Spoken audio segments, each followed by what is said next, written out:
Welcome to Youthful Lawyers Podcast, a podcast dedicated to youth rights and the law that affects them. We're here to help young people and those who support them understand their rights, responsibilities, and protections that come with the law.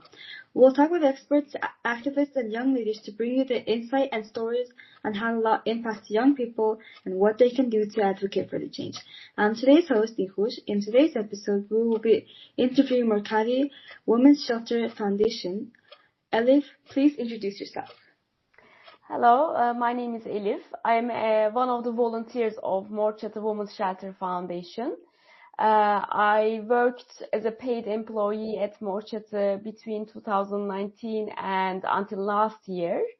And before then and after that, I'm continuing with my support as a volunteer. And I mostly do monitoring, reporting, and communication work. Thank you, Elif.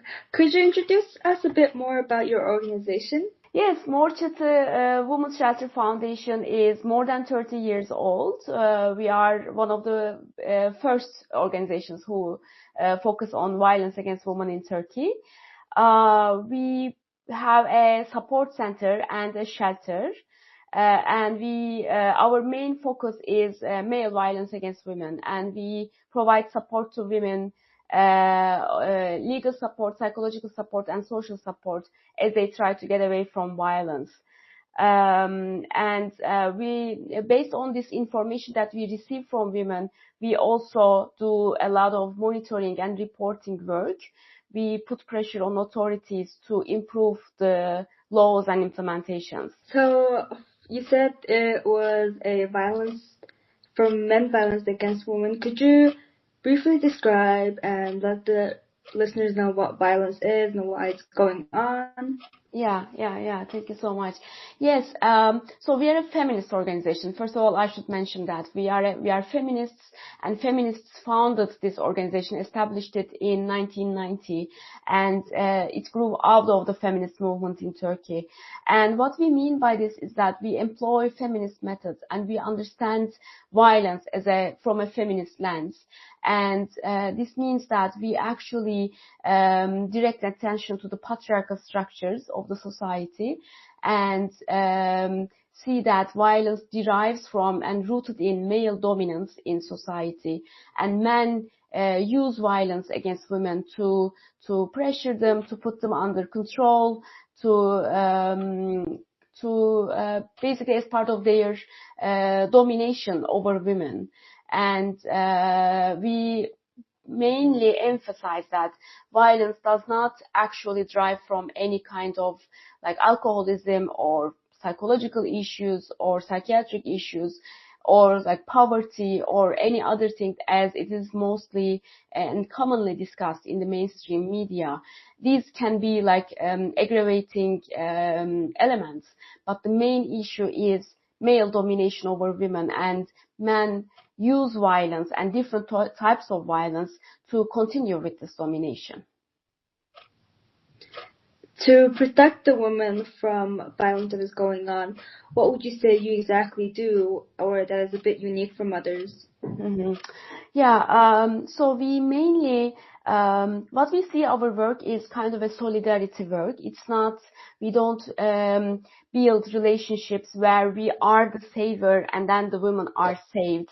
Because we see that we are living in this patriarchal society where gender inequality prevails, and we are all affected by it.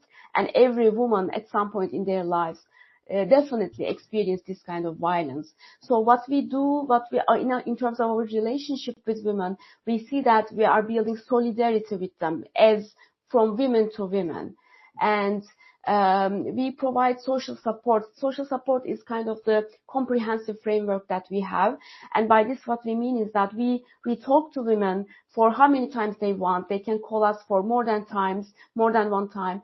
And we talk to them about violence itself. We talk about its reasons. We talk about gender inequality in society. Because as you know, living in this system, in this society, women mostly blame themselves for violence. They feel shame, they feel powerless, even though they are the ones mostly, like, they are surviving this kind of moment of violence. We, in our social support, we prioritize talking about these issues, the reasons of violence, dynamics of violence, and then also how it affects us, how it makes us not to be able to see certain, like, our power mainly. And then we try to gently, like, remind women how how different kind of powers that they have and resources that they have, which they will need and they use to get away from violence. Like you said, women live in fear due to the violence they have encountered. Would you say many of them report to the police, or would they just keep in silence? And why do you think that often happens? Yeah, this is very common, not just in Turkey, but all around the world. And as you know, women usually abstain from like filing a complaint at the police station. And this is very similar in Turkey too. And there are many reasons and aspects to it. One of them is that women do not trust the justice system, basically, mainly in Turkey. They believe that even if they file a complaint, nothing is gonna happen to the perpetrator, and it is only gonna make him more angry and make the violence, like, bigger and more frequent. That's why they try to just keep it inside the house and try to find other ways by themselves to solve this issue.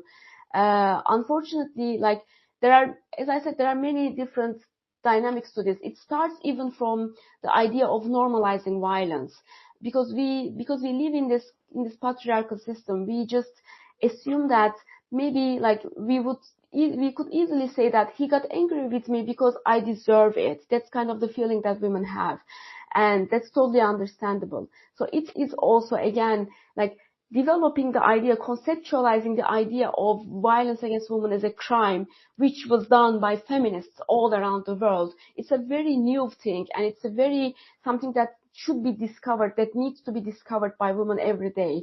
So even starting from that, conceptualizing that kind of, that shout, that, like, in different, it is harder with psychological violence, that anger as a violence, and then seeing that as a crime that you can file a complaint against at the police station. It's kind of like there are many steps in that process, and it takes so much time. And then what happens is that in Turkey, when you file a complaint, the police would usually, and also they are part of, like, they are men mostly, right? Mm-hmm. They normalize violence too, and they would easily, and in Turkey we see this a lot, they would easily tell women that this is normal, he just, like, beat you one time, or he just shouted at you, don't worry about it.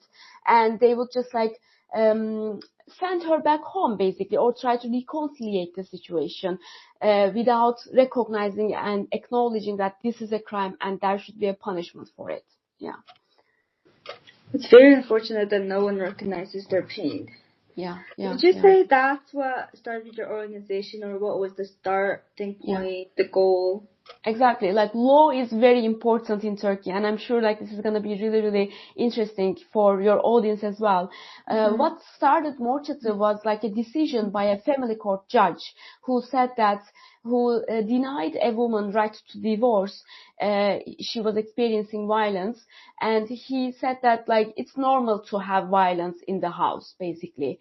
It's hard for me to translate it, but it was such an obscene sentence in his judgment that kind of encouraged women, lawyers and non-lawyers as well, feminists in the 80s, who were just, like, starting to talk about violence that they're experiencing. And it was really hard for them to talk about this as well, as you can imagine, in those times, and still is. It is something that women feel ashamed of. And they were just starting in, like, small circles to talk about violence. And when they saw this judgment, they said that, like, we need to do something about this. And what this, like, brought is, in 1987, there was a big march against beating, and in those times it was not called violence against women, it was called beating, because only physical violence was, like, considered. And they organized this march in Istanbul, and it was a big march. It just attracted a lot of attention, and even, like, women living it was in a park, and women living by around that park joined them as well. There was like a lot of interaction with them, and that kind of sparked, and after that they organized a campaign that's called Campaign Against Beating. And then those women decided that it's not enough to have a campaign or a march. You need to have a space, you need to have a hotline, and they initially started with a hotline, and then they established Morcati with its support center. And what happened was that afterwards they also realized that support center is not enough on its own too. So they decided to have a shelter. And right now Morcati has the only feminist independent shelter in Turkey, because shelters are public in Turkey mostly. And Morcati has the only independent feminist one that's conducting a kind of a model kind of work. Mm-hmm. So what would you say would be your future goal?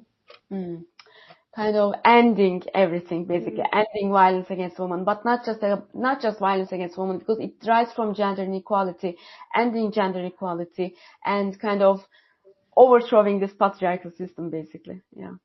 I agree. It's been going on for years. Yeah. It's enough. Yeah. It's enough. So what you talked about in Istanbul, was that the Istanbul Convention? Yeah. Let's talk about the Istanbul Convention, because it's one of the most important things that's happening right now. It is a convention by the Council of Europe, and Turkey is also a member of Council of Europe, so you don't need to be like an EU member. And it's specifically on violence against women, and it is the biggest and most important and most significant framework about violence against women, considering other international conventions compared to the other international conventions, because we have, for instance, CEDAW by the UN mechanisms, by UN, as you know, as maybe lawyers or future lawyers, you know about this. International conventions are very important for women, for advocacy, and CEDAW is there, but CEDAW is about discrimination, and Istanbul Convention is beyond that, and it specifically talks about violence against women, and it makes an amazing connection between violence against women and gender inequality. It says that violence against women derives from gender inequality, and it specifically says that it is state's responsibility to eliminate gender inequality and eliminate violence against women. So it's really, it just brings together a lot of different aspects regarding violence, because when we talk about violence, especially in law, you probably encountered this as well. We mostly talk about punishment, but it's not just about punishment, and it's not just about protection either. There's also prevention aspect to it too. And what Istanbul Convention does is that it has 4 pillars which it brings together, like prevention, protection, punishment, and also it brings together like a holistic analysis.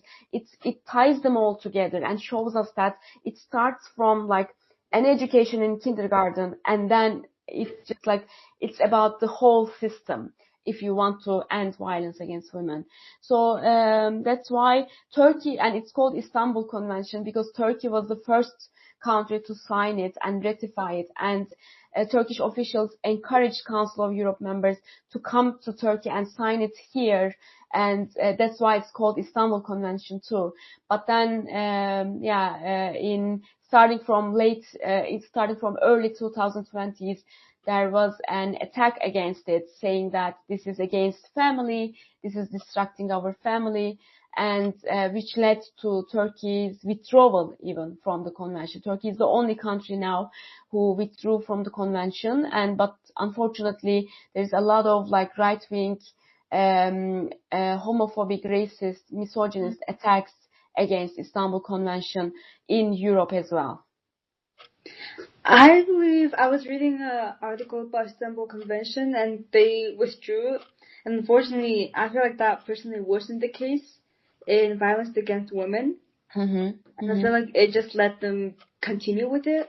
And that really raised my awareness to it, especially in Turkey. I think you have answered this before, but what would you say is the current situation in Turkey regarding women?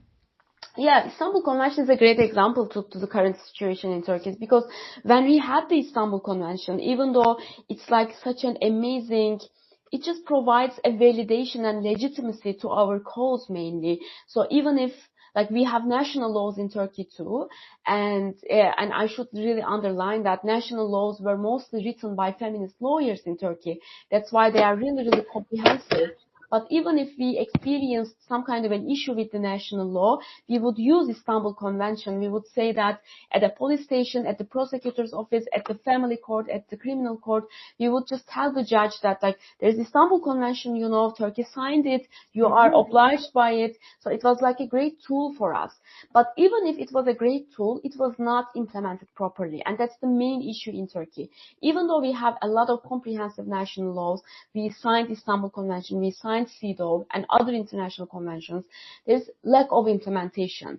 And so that's why what we were saying was that mainly as Morcati, that we couldn't see Istanbul Convention in action, basically. So we signed it, but we couldn't see it in action. And that's why withdrawing from it is also really, it just kind of took away from us that strategic tool that we use in those circumstances when the police officer denies our rights, when the prosecutor denies our rights. But actually, what's happening is that, like, because it was not implemented, we can't see the direct impact of the withdrawal too, unfortunately. And this is very similar in other laws in Turkey as well. There is a culture of impunity is very common. It's very prevalent, and laws are there, but there is a common understanding that they are not going to be implemented. And women find it really, at every step of the way, women should and feel obliged to fight for these rights, existing rights, basically. And what I mean by this is that, like, constantly the police officers, the prosecutors, all different parts of the system, even like the social workers at violence prevention centers, they're constantly normalizing violence, trying to convince women that this is normal, just to go back to the violent home, and not providing any kind of support to empower her, to like in financial terms, in psychological terms, to empower her to strengthen her and to help her to get away from violence and build her independent life, basically. I feel like that is a major issue too. Law is something that is supposed to help them and protect them, and they shouldn't feel scared enough to go to the police or go to the court. They should feel that, you know, if I go there, I could guarantee my safety, I could get a divorce, or etc. However, that's a bit lacking. But so that's really lacking in Turkey, yeah. Would you say it's a little bit on the political side? Because from what I know, the president of Turkey, he is a little bit against women from all the articles that I read, and he doesn't really support women. Exactly. That's a very important factor, because when you have like head of the state and high level officials publicly stating that women and men are not equal, publicly stating that they are against gender equality, then you are encouraging two sides mainly. One is the perpetrator. The perpetrators are encouraged by these kind of statements, and in addition to that, they are also encouraged by the impunity. They see other examples where men pursue women, exert violence on women, but then they get away with it. They are not punished for it. So they're encouraged by all of this together. And then also when the head of the state says that gender equality is something that he doesn't believe in, then you have public officials who just like derive encouragement from it. So they feel like they get courage from that, and they feel the power to tell women that it is normal to have violence, and they feel the power. They know that they're not going to be punished if they don't implement the laws. So it has, I think, direct impact. Yeah, I think it has a very big impact with not the law being on this, but also the country being basically against them. Yeah. Would you say there was massive obstacles when you were planning your organization or operating your organization? Yeah, there are a lot of obstacles, obviously. Like the main obstacle is that we are living under a government that kind of denies gender equality, and that withdrew from Istanbul Convention. There are a lot of family-centered policies in Turkey, and when we talk about family-centered policies in regards to violence against women specifically, you are just telling women to stay in the family when you develop family-centered policies. So that's a major obstacle that we have. There are a lot of attacks against like LGBTQI activism and movement in Turkey. That's also very in line with gender equality. Them being against gender equality. Like there's a lot of anti-democratic stuff happening because, you know, like as lawyers, you already know that rule of law is very important, not just for one segment of the society, but for everyone. So in Turkey, we have a rule of law issue. And as I said before, there's like implementation issue. People have an understanding that law doesn't matter that much. So that's kind of a very dangerous thing to have, just so that, because, you know, like it's gonna go unpunished, any kind of violence, and specifically with violence against women. So these are major obstacles that we have, very authoritarian state, kind of closing the space for us, and providing some kind of support. We can't just say that completely that the Turkish state does not provide any support to women. There are certain mechanisms. There is law on violence against women that grants women the right to have protection orders, prevention orders, for instance, or there are shelters, or there are violence prevention centers, monitoring centers in every city of Turkey. But the mentality itself is very family-centered. It doesn't understand what we talked about here in the very beginning, that they don't understand that male domination is the reason here. And it's like men do this violence because they are men, because they want to continue with their power. So when you don't have that kind of a narrative, and that when they don't have this kind of an understanding, they can't provide efficient support and qualified support to women. So that's why they are not really effective. And which kind of, because as Morcati, we are a small organization, we provide support to women from all around Turkey, but then we're a small organization. Our shelter has a capacity of 25 women and their children. So we don't have enough space for everyone. We should have a state mechanism that solves these kind of issues, that provides support to women. But those are main obstacles that we have. Yeah. To be a bit more on the positive side, what would you say are your achievements? Yeah. I wanted to say that as well, because despite all these obstacles and challenges, we are achieving a lot, and there's a lot of potentiality happening in Turkey. So we have achieved, like, for many years now, Turkey has like a very strong feminist movement. And as I said, Morcati grew out of it. Morcati is really part of that feminist movement. So what we have achieved as Morcati and as the feminist movement was that, like, we changed a lot of laws. We changed our civil code. We changed our penal code. We changed like a lot of, like, we improved our law on violence against women. We had one before, and then we saw its shortcomings, and then we pressured the state to change it, and we now have law number 6284, which is like a great framework, very similar to Istanbul Convention. So we have all these amazing laws, we have achieved them. But currently what we have is that we are constantly trying to preserve what we have, protect what we have. And we are also, even though this is an unfortunate situation that we are in right now, I'm still hopeful that, because we are really fighting really hard to keep what we have.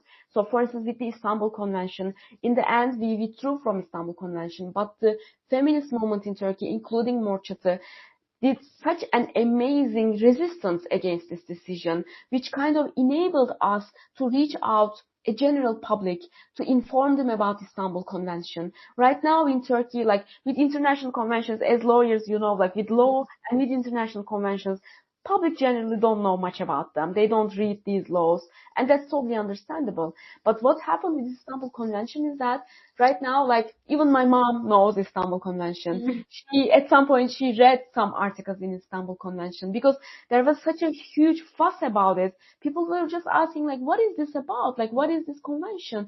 And we did, as Morcati, also a lot of like awareness campaigns around it. And we just like shared a lot of articles. We explained what this convention is, what it does. We countered like that misinformation campaigns around it. So now there's like, even still now, after all those years of like after the withdrawal decision, there are still in like at a public concert, at somewhere like in a neighborhood event, people talk about Istanbul Convention and say that we should go back to it. For instance, like, this is such an amazing thing, I think, that like we achieved the society to embrace it. And this is kind of what we, not just about Istanbul Convention, about feminism, about equality that we have in Turkey. Like, feminist movement is on the streets. For instance, November 25 was an important date for us, the International Day for the Elimination of Violence Against Women. Women were on the streets even despite the police violence and restrictions. So these kind of things are really not just like encouraging for the ones who are in those kind of protests or who are building solidarity with women, but for others as well who are watching them in small cities. We always at Morcati, we hear from like young women reaching out to us, talking to us about the violence that they're experiencing from their fathers, from their brothers, which was something very normalized in my age. When I was a young person, when I was a teenager, if I experienced violence by my father, I would just like normalize it. I wouldn't see it as a male violence.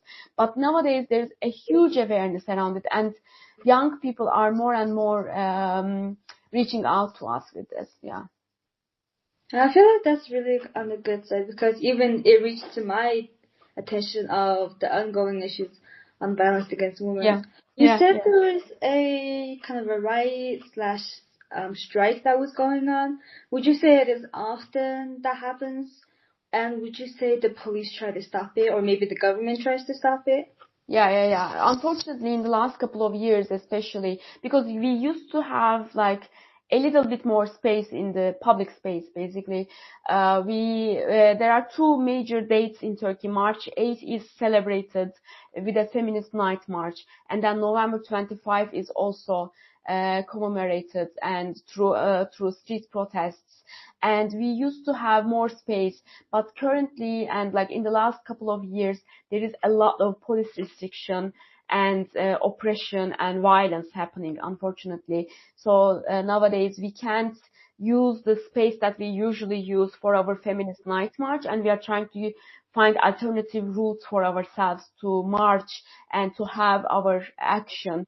And we achieve to do so. Like, that's really, really incredible. Women come to these events even though they know that there's going to be tear gas, there's going to be like maybe police violence, maybe there's a possibility that they can be detained, just so because like we are all afraid, and that's totally understandable, but we feel fear. But at the same time, we just like hold on to each other, and we just remind each other that we are here together as women, and if something happens, we're gonna be there together as well. So it's kind of really, really empowering, but it is getting much and much like the violence is getting increasing more and more, basically. Yeah. I feel like, especially, I mean, this kind of abstract, but I feel like, especially, there's not an issue in Turkey too, but also like the discrimination that is going on like globally. Yeah. There was a case where a woman was just running.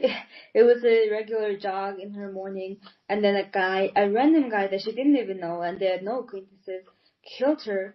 And this was just out of pure discrimination, pure hatred. We still don't know the reason, but unfortunately, she passed away in the US. And this also is the same in UK. Yeah. Would you say it's a more on the discrimination or like the history of it, with the why it's continuing, especially globally? Yeah, I think you put it really well. It's like it's more just we just like want to say things in a plain way, and that's why we use male violence, because we say that the men are the perpetrators. And just like you said, like it's about hatred, it's about not being accepting women as equal human beings, basically. I think that's like totally related.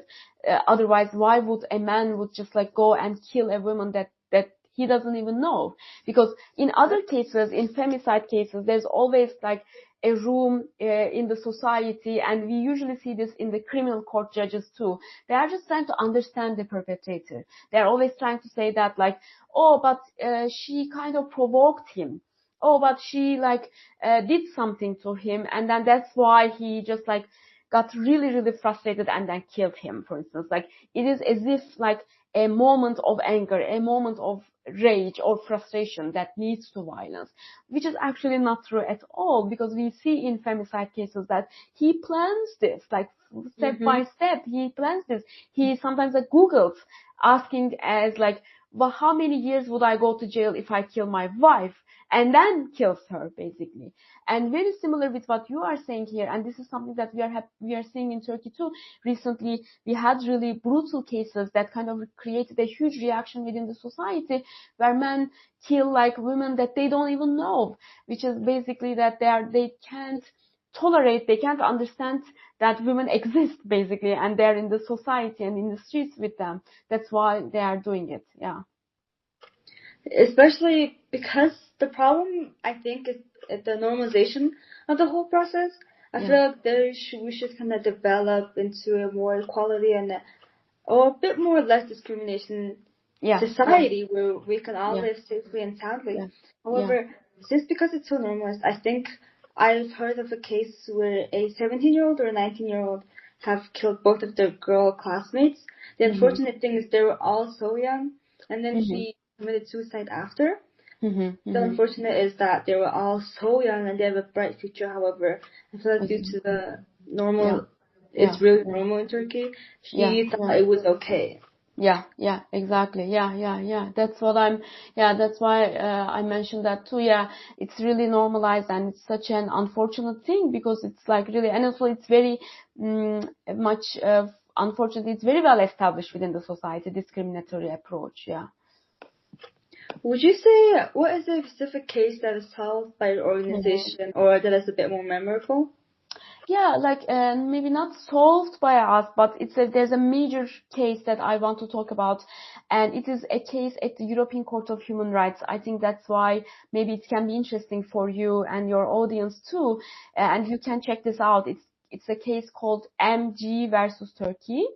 And this is a woman that Morcati supported from the very beginning and still supporting. And she experienced, this happened, the judgment came out like in early 2010. So it's like some while ago. But she experienced a lot of different types of violence, like physical violence, sexual violence, economic violence, psychological violence. They were all like very combined and very brutal, actually. But when she take him to the courts, at the national courts, she couldn't reach to anything, basically. Like impunity was very, again, very common, and he was not punished for his crimes. And that's why with like feminist lawyers decided to use the mechanism, use strategic litigation, and use ECHR for this. And they got a really amazing judgment. Because maybe you know this, maybe not, but you should definitely check out. There's an Opus case at ECHR coming out of Turkey, which is kind of a landmark judgment that led the way to the writing of the Istanbul Convention. And the case of MG versus Turkey was like a follow-up to Opus case, and it is now called one of the Opus group cases. And her case was very similar to this landmark judgment, where we see that at every step of the way, at the family court when she was trying to have a divorce, at every police station that she went to, at the prosecutor's office, she faced all these violations of her rights. They didn't believe her, they didn't take her seriously, and they didn't provide effective remedy in her case. And the judgment came out, and it was really, really powerful. That kind of pushed the national courts in Turkey so that we could have a case against the perpetrator in Turkey. But it took so many years, and after almost like 15 years or so, the perpetrator is now in jail, and he was jailed only last December, only 1 year ago he was jailed, and this whole thing was continuing for 15 years. 15 years she was experiencing violence, and he was even continuing to threaten her by calling her, and also threatening her through her children as well. So it has been such a long time that he was just like wandering around in the streets without even being jailed after using all that different types of violence on her. But luckily, like last year, after the ECHR judgment, there was a national case, and we also monitored, as feminists, we monitored the trials. We went to the trials with her, and last December we managed to get him in jail, and he didn't get any discount in his punishment as well. That's kind of like a really achievement for us. Yeah. Well, that's very brave of her and brave of you guys. Yeah, And yeah, that's yeah, very unfortunate for all the yeah, yeah, things that you have encountered. I feel like yeah. what you said is pretty much true. The implementation of law.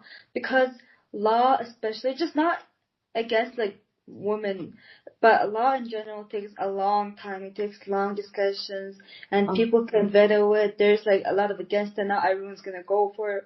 So I yeah, feel like 15 years is a long time and the fact that yeah, she had hope and she went for it is a big yeah. bravery. Yeah, that's what we were talking about, right? Like women just get, Mm-hmm. because they know that they're not going to be taken seriously even when they file a complaint. But even if they manage to do that, they know that it's going to take so many years. And in all those years, and in the case of MG too, and this is what we write a lot of reports about her case, shadow reports to the ECHR.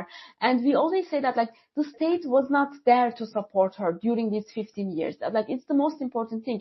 We need the state support in during those years of trials.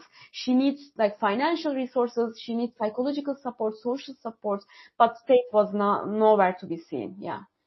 Right, law is extremely expensive, especially if you have like lawyers that you're trying to Yeah. beat against. Yeah. Especially Yeah. if you're in a country with full of Yeah. discriminations, I feel like it would be extremely expensive too. Yeah. Exactly. Yeah. Mm. How how can our listeners take actions or can contribute to your organization? Yeah. Thank you so much. It's like a great opportunity. I think this is going to be the beginning of it because they will know Mm-hmm. about Morcati's work and the feminist movement in Turkey and what we are doing in regards to fight against violence against women. I would encourage everyone to follow us on social media, to follow our website. We have an website in English too, and we are really keen to update it. And we put a lot of our reports because we write some of our reports in English for the international mechanisms. And also, even if we write a report in Turkey, like for the national level, we still try to have it translated so that like a foreign audience can also access this information. So our website includes a lot of information in English. So I would really, really encourage them to go check it out. There's always like we always accept donations, which is another thing that different from European countries and the organizations in European countries, we do not accept any kind of financial support from the state. We are basically, our financial resources are donations and also some projects that we do with certain like consulates and EU. So donations are always welcome. But more than that, what I really, really encourage is that to follow the news about Turkey, to follow the feminist movement in Turkey, and also not just that either, that just that like it's unfortunately it becomes every woman's job. Yes, I also agree with this issue as I believe this is not just in Turkey or in my country, but an international issue that every woman is fearing when they're not supposed to. The law is supposed to protect them and put them in a secure place where they can hopefully run alone or do things alone without feeling threatened. And I hope that one day we could bring into a more stronger and secure law for everyone, especially the women. I would like to end this with saying so grateful for Elif for sharing your experience and insights with us today. Your work with the Morcati Foundation is truly inspiring and it has given a deeper understanding of those challenges women face and the incredible efforts being made to support them. To our listeners, if you'd like to learn more about the Morcati Foundation or get involved, be sure to check out their website and social platforms. Let's remember, as youth, we have the power to bring change, whether by raising awareness, volunteering, or advocating for policies that promote equality and safety for all. Thank you for tuning in to the Youthful Lawyers podcast. If you find today's episode helpful, please share it with others and don't forget to subscribe for more discussions on youth rights and law. Until next time, this is Inhush reminding you that the fight for justice and equality is something we can all be part of. See you until next episode.